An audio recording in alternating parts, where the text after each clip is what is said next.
নমোং বিষ্ণুপাদায় কৃষ্ণপৃষ্ঠায় ভূতলে শ্রীমতে ভক্তিবেদান্ত স্বামিনিতে নামিনে। নমস্তে সারস্বতী দেবে গৌরবাণী প্রচারিণে নির্বিশেষ শূন্যবাদী পাশ্চাত্য দেশতারিণে। হরে কৃষ্ণ।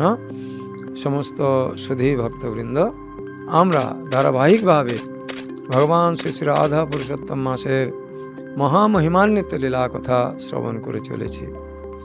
বিগত দিনে আমরা ভগবান শ্রী শ্রী রাধা পুরুষোত্তমের উদ্দেশ্যে দীপদান এবং সেই দীপদান জনিত ফলসমূহ এবং তার দ্বারা আমাদের পারমার্থিক লাভ, পরম তত্ত্বের প্রতি আমাদের যে অভিনিবেশ, সেই সম্বন্ধে আমরা আলোচনা করেছিলাম। তো আজকে এই পুরুষোত্তম মাস মহোৎসব পালন বা পুরুষোত্তম ব্রত পালনের মুখ্য বিষয় আমরা আগের পর্বতেও আলোচনা করেছি যে এটি শ্রী শ্রী রাধাকৃষ্ণের যুগল বিগ্রহের আরাধনা সেবা। বৈষ্ণব দর্শন অনুযায়ী শক্তি এবং শক্তিমান তত্ত্ব একে অপরের সঙ্গে অভিন্ন। শ্রী চৈতন্য মহাপ্রভু এটির পুষ্টি সাধন করেছেন। তো তাই আমরা দেখতে পাই, দেখুন, আমাদের ভগবান শ্রীকৃষ্ণ বা বিষ্ণু তত্ত্বে সর্বদাই শক্তি তত্ত্ব যেটা রয়েছে সেইটাকে আগে গণ্য করা হয়। যেমন লক্ষ্মীনারায়ণ, সীতারাম, রাধা কৃষ্ণ। এই যে লক্ষ্মী নারায়ণ, সীতা রাম, রাধা কৃষ্ণ, তাহলে প্রথমে মাতা সীতা, মাতা লক্ষ্মী এবং শ্রী শ্রীমতী রাধারানী প্রথমে উচ্চারিত হলেন। তো এইটা হচ্ছে ভগবানের শক্তি তত্ত্ব। আর ভগবান হলেন শক্তিমান তত্ত্ব। তাহলে এই বৈষ্ণবীয় দর্শনে এই দুইজনের একই সঙ্গে উচ্চারণ করার, আমরা যেমন যখন উচ্চারণ করি শ্রী শ্রী রাধা মাধব, তো আমাদের চোখের সামনে কোন দৃশ্য ফুটে ওঠে? শুধু মাধবের না শুধু রাধারানীর? যখন আমরা শ্রী শ্রী লক্ষ্মীনারায়ণ উচ্চারণ করি, তো তখন আমাদের কি শুধু মনে হয় যে নারায়ণ ভগবান অনন্ত শেষ নাগের শয্যায় শয়ন করে আছেন, মাতা লক্ষ্মী ওখানে নেই? না। সীতামাতা, সীতারাম যখন আমরা বলি, তখন কি আমরা মনে করি যে শ্রী রামচন্দ্র একা বসে আছেন সিংহাসনে, পাশে মাতা সীতা নেই? কখনোই আমাদের এটা মনে হয় না। কারণ কি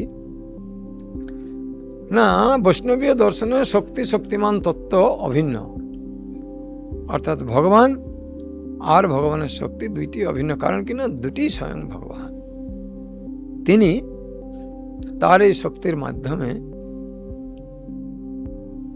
বিভিন্ন প্রকার বিলাস রস আস্বাদন করার জন্য তিনি তাদেরকে নিজের থেকেই প্রকাশ করেন। তো তাই শ্রী শ্রী রাধা পুরুষোত্তম মাসে যুগল সেবার কথা কেন বলা হয়েছে? যে এই শক্তি এবং শক্তিমান তত্ত্বের যে কখনো কখনো বিশ্লেষণ বা কোনো কোনো ভাষ্যকারদের দ্বারা মানুষের ভ্রান্তির উৎপাদন না হয়। কারণ কি না, যেমন শক্তিমান ব্যতীত শক্তির কোনো অস্তিত্ব থাকে না, কান্তি ব্যতীত, এই কান্তিমান ব্যতীত কান্তির অস্তিত্ব থাকে না, অংশী ব্যতীত অংশের কোনো অস্তিত্ব থাকে না। তো তাই ভগবান শ্রীকৃষ্ণ এবং ভগবান শ্রীকৃষ্ণের শক্তি, এই দুই তত্ত্ব যখন ভগবান প্রকাশিত করেন এই জগতে লীলাবিলাস সম্পাদন করার জন্যে, তখন সাধারণ জীবাত্মা মানে আমরা, আমাদেরকে এই তত্ত্বটাকে বিশ্বাস করে চলতে হবে যে এই দুই অভিন্ন। তো এই দুই অভিন্নতা হেতু ভগবান শ্রীকৃষ্ণ এই কলিযুগে চৈতন্য অবতার রূপে অবতীর্ণ হয়ে তিনি এই তত্ত্বটিকেও প্রতিষ্ঠা করেছিলেন।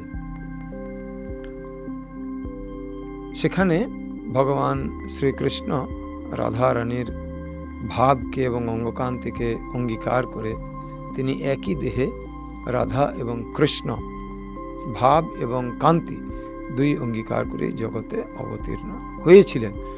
এবং আমরা যদি ভগবান শ্রী চৈতন্য মহাপ্রভু এবং শ্রীমান নিত্যানন্দ প্রভুর ঐকান্তিক সেবায় ব্রতী হই, তাহলে পরেই কিন্তু একমাত্র রাধা কৃষ্ণের সেবার যে ফল, অর্থাৎ কৃষ্ণ ভক্তি এবং কৃষ্ণের প্রতি আমাদের নিগূঢ় শ্রদ্ধা, সেইটার উন্মেষ হবে।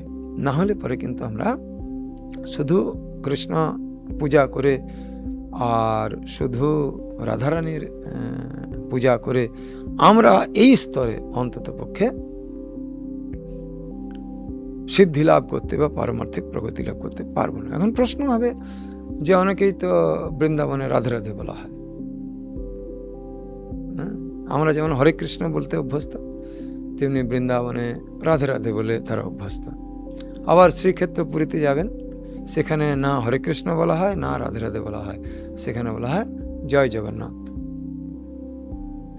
তো তাহলে স্থান মাহাত্ম্য অনুসারে এক একটা বিশেষ ভগবানের শক্তিকে ব্যবহার করার যে পদ্ধতি রয়েছে, সেই পদ্ধতিটার গুরুত্ব এবং সেই পদ্ধতিটার দর্শনও কিন্তু আমাদেরকে অনুভব করতে হবে। আমরা সাধারণ উদাহরণ সহযোগে বলতে পারি যে বিবাহের জন্যে বিধিবদ্ধ বাজনা কি? সানাই। তো তাহলে মানুষের বিবাহে, যখন আমাদের সমাজে বিবাহ, তখন সানাই বাজলে আমরা বুঝতে পারি যে একটা বিবাহ অনুষ্ঠান হয়েছে। এখন সাপের সমাজে যদি বিবাহ অনুষ্ঠান সম্পন্ন হয়, সেখানে যদি সানাই বাজে, তাহলে কি বোঝা যাবে যে সাপেদের মধ্যে বিবাহ সম্পাদন হচ্ছে? কখনোই নয়। কারণ কি না, সাপ সম্প্রদায়ের জন্য সেখানে বিবাহের বাধ্য হচ্ছে বীণ। অনুরূপভাবে আমরা শাস্ত্রে নির্দেশিত যে মূল বিষয় রয়েছে, সেই মূল বিষয়কে ঠিক রেখে ধাম এবং স্থান মাহাত্ম্য অনুসারে ভগবানের যে বিভিন্ন লীলাবিলাসের আনুষাঙ্গিক বিষয়গুলিকে ব্যবহার করা হয়, তার গুরুত্ব এবং অর্থ আমাদেরকে স্পষ্ট রূপে বোঝার চেষ্টা করতে হবে। তাই বৃন্দাবনে যদি কেউ রাধে রাধে বলে, আর আমি কি যদি এরা তো হরে কৃষ্ণ বলে না, তাহলে মহা অপরাধ হয়ে যাবে। কারণ কি না, বৃন্দাবনে রাধে রাধে উচ্চারণ করার মাধ্যমে সেখানে কিন্তু কৃষ্ণের নামই উচ্চারণ করা হচ্ছে। কারণ কি না, শ্রী শ্রী রাধারানী এবং শ্রী শ্রী কৃষ্ণ এই যেহেতু শক্তি এবং শক্তিমান তত্ত্বের দুই অভিন্ন, তাই যিনি এইভাবে অর্থাৎ শ্রীমতী রাধারানীর ভাবের দ্বারা ভাবিত হয়ে ভগবান শ্রীকৃষ্ণকে স্মরণ করছেন, তিনি রাধে রাধেই বলবেন। কারণ কি না, তিনি জানেন শ্রীকৃষ্ণের কাজ পর্যন্ত যদি আমাকে পৌঁছাতে হয়, তাহলে এই শক্তির আশ্রয় ব্যতীত আমি শক্তিমানের কাছে পৌঁছাতে পারবো না। তাই প্রত্যেকের কর্তব্য হচ্ছে তার স্তর ভেদে এবং সেই স্থানের মাহাত্ম্য অনুযায়ী ভগবানের আরাধনার পদ্ধতিটিকে শ্রদ্ধাপূর্বক চিত্তে গ্রহণ করা, না কি সেইটির প্রতি কোনো অবমাননাকর বা অশ্রদ্ধাকর কোনো মানসিক আচরণ বা প্রকাশিত আচরণ সেখানে দেখানো কখনোই করা যাবে না। তাহলে সেটি ভয়ঙ্কর অপরাধ হয়ে যাবে। অনুরূপভাবে যখন শ্রীক্ষেত্র জগন্নাথপুরীতে কেউ যাবেন, সেখানে যদি জয় জগন্নাথ উচ্চারণ করা হয়, সেই জয় জগন্নাথ উচ্চারণের মধ্যেও তাদের এমন একটা আন্তরিক প্রীতি সেখানে রয়েছে, লুক্কায়িত রয়েছে, যেখানে স্বয়ং মাতা অন্নপূর্ণা, যিনি শ্রীক্ষেত্র পুরীতে ভগবান জগন্নাথ দেবের নিত্য সেবায় রতা রয়েছেন, সেই মাতা অন্নপূর্ণা অত্যন্ত আনন্দিত হন তিনি এই জয় জগন্নাথ শব্দটি শ্রবণ করে তিনি দেখেন বা উপলব্ধি করেন যে আমার যত সমস্ত সন্তান সন্ততিরা এখানে আমার পতিদেবের সেবায় যারা নিয়োজিত রয়েছেন, তারা এতই একাগ্রমনা যে তারা তাঁর নিরন্তর নাম জপ ব্যতীত অন্য কিছু উচ্চারণ করতে চান না। তাইলে কে প্রথমে সন্তুষ্ট হলেন জগন্নাথ দেবের থেকে? প্রথমে মাতা অন্নপূর্ণা। তো মাতা অন্নপূর্ণা জগন্নাথ দেবের শক্তি। তাইলে যদি শক্তি তার পুত্রের প্রতি বা সেই শক্তির আশ্রয় গ্রহণকারীর প্রতি প্রসন্ন হন, তাহলে পর তার শক্তিমানের কাজ পর্যন্ত পৌঁছাতে আর কোনো প্রশ্ন থাকে কি? থাকে না।